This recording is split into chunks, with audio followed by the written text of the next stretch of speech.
Hi, I'm Jill Davis. And I'm Deidre Long. Welcome to Basic Tools and Supplies for Scrapbookers. This is one in a series of videos for beginners from Scrapbook.com.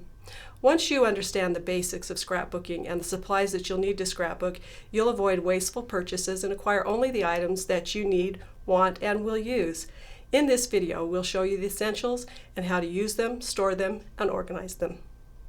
Let's begin with albums. These are 3 basic album sizes that you use in scrapbooking: the 8x8, the 8.5 by 11, or the 12 by 12.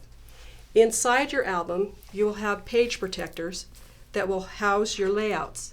This is a top-loading page protector, so you can see that the layout will slide in once it's finished, and then it's protected for your family to use. Next would be cardstock. This is another basic tool. It comes in neutrals and colors, and you also have the options of very colorful pattern papers that you can also accent with. The next thing would be how to store and organize your paper. We have 2 basic examples right here. The paper just fits right inside there. You can pull it in and out of your organizer. If you have a shelf, you can pull it in and out. It holds all of your papers. So Deidre, this is really good for the scrapbooker that stays at home. Yes, very much so. Now, if you're a scrapbooker on the go and you have a crop that you need to attend, this would be a great option. It's hard. It's a hard case, so your papers are not going to get bent, and it just simply opens up. Paper goes right in, and you have extra room. So here we have totes. What's a tote? We used to put our tools and supplies in tackle boxes, which is a good option. But in all the years that we've scrapbooked, here's what we found that works best for us. This is Deidre's tote. This is my tote. Mine twirls. It just has a carousel option. If you don't like things twirling, then you want to go with my option. You may have seen these in stores and wondered, how does this work? What's it for? Basically, you'll want one place to store all of your tools so that you can get to them easily, so that you can put them back easily. We have enjoyed this particular line because all of the pockets are open.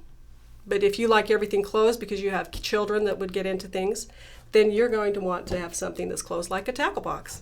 So here we have the trimmer. I think that this is the basic tool that you need for scrapbooking. It's your cutter. It's what cuts your paper and your photos. Now, in scrapbooking, we refer to cutting your photo as crop your photo, and yet there's another term, crop, in scrapbooking. That's the place that you go to scrapbook with your friends. That's a crop too. So today we're going to talk about cropping paper and photos with this trimmer. This is Deidre's trimmer. I have one too, but Deidre's had this one for ages and ages, so we're going to let her use it because it has been a workhorse in her scrapbooking life. Go ahead, Deidre. Show them what they can do with. The great thing about this trimmer is you can actually cut multiple sheets of paper. So as long as you're working on a project and the size is the same, you can go ahead and double up your paper, and you can just simply slide it in. No, you could also put some cardstock with that because you only have 2 sheets of paper, yes. Can't you? Yes, we can actually do that if you'd like. We'll just stick that right on there. So we have 2 sheets of pattern paper and 1 sheet of cardstock, and you can just all put them right there together. And I already have it pre-measured, so you can just go ahead and just slide it just like that. It's that simple. Went through 3 sheets of paper. And the next basic tool that you'll use is scissors. What's great about this pair of scissors, they're the Tonic scissors by Tim Holtz, and these are specialty. They are perfect for cutting metal, and also if you're a rubber stamper, they're wonderful for cutting the rubber for your stamps. And what are your favorites, Jill? Well, I like this one too because you can also cut paper with it. Yes. And I like these precision scissors because they get right into small projects. Then we have these long blade scissors. I think every scrapbooker should have these. This is probably my second most used tool. So it's just a long blade. It can get in and cut pieces of paper quickly and in long, smooth paths. And finishing up some of the basic tools that you'll need, we have here a ruler. It's actually a specialty ruler by Tim Holtz. It's a centering ruler. You can see on this side there are the numbers 1 through 12. And then also on this edge, it goes from 0 out to 6 and 0 out to 6 this way. So let's show you how this would work. Say we were doing a layout where we needed a photo to be right in the center of this layout. We'd put this to the edge and then center the photo right in between there, this way. You can see here and here, those marks. And then turn it this way, and we are centering it again. That was pretty close, wasn't it? That was. Here and here between with the 0 in the center. So that would give us a center point to put our photo right there. Also, you can edge a layout or a piece of paper or a mat by just putting pen lines. We like pens from American Craft. Here's a number 8. Deidre's going to finish that line, and here's a number 2. And this line is so small you can barely see it. We'll put that under a photo. I would just put that under a photo if I was working on it. And then you can see that you're going to need a pencil. And then if you wanted to erase lines, you need to have a white plastic eraser to erase lines because it will not leave any marring on your paper. Next we have, finishing up, the product that sticks it all together are your adhesives. Here is a glue stick. It works great. These are all acid free, archival safe. They'll protect your photos.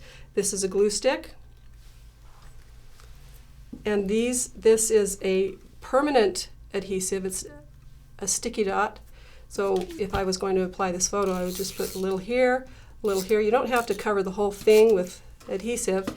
And then I would just place my photo right here in the center. And you can see, and if it gives you some time to be able to remove it and reposition it, but you can see that it's kind of compromising the photo. If you don't want to put the permanent adhesive on, then you use a non-permanent adhesive or a repositionable, and this adhesive lets you move the pieces around on your layout till you get them where you want. Now if you make a mistake, here's our undo adhesive remover. You just apply it underneath your photo with the specialty instructions on the back, and you can take anything off of any surface. Now we have also embellishments that you'll need. They can be ribbons or brads or chipboard letters, chipboard titles, as you see right here. We've added some photos to this array, this layout, and you can see that these are the pattern papers we've cut. We cut the photo of this that you saw. We also have this piece of ribbon. We're going to put adhesive on the back side of this ribbon, and all you do is take your dot roller, move it along the edge of the ribbon, and we're going to apply this right here. Take it right through here, and we would tuck those under as we finished. Then we're going to take this, remember this we cut?